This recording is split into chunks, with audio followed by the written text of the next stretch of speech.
Growth is always a hot button issue here, especially when you add in traffic in our roads. CDOT says our roads aren't in great shape.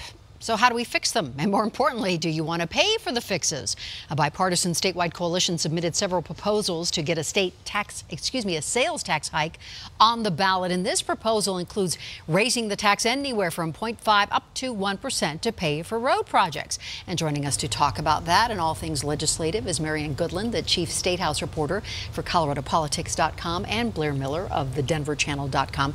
Let's talk about that sales tax first. What's in there? What's in that bill? Well, it was officially unveiled Friday, but there's basically three different sales tax hikes proposals: 0.5%, 0.62%, and 1%.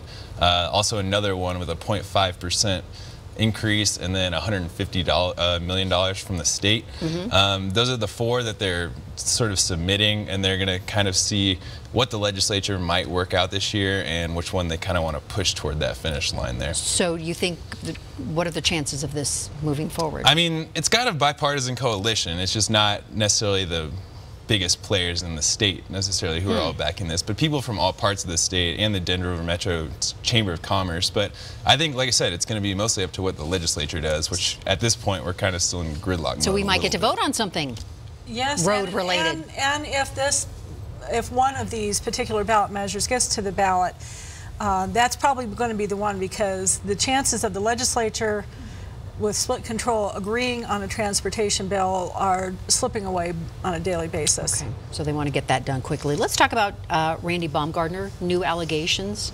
Yeah, State Senator Randy Baumgardner last week resigned as chair of the Senate Transportation Committee, and that was in response to an allegation of sexual harassment that was filed against him in November.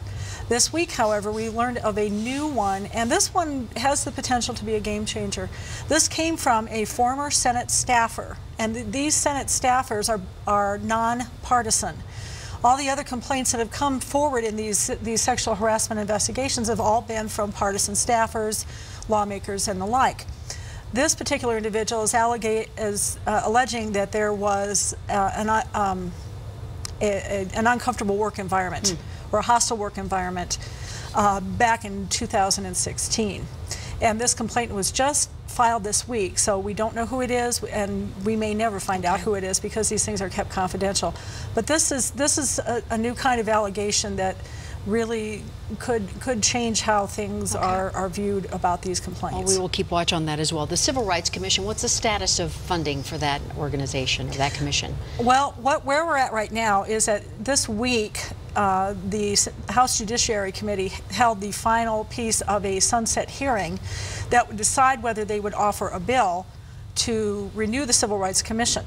And we got a good look this week at what Republicans would like to see in the way of changes to the Civil Rights Commission, one of which is that they want to change who makes the appointments. Currently, the governor appoints all 7. They want to change that.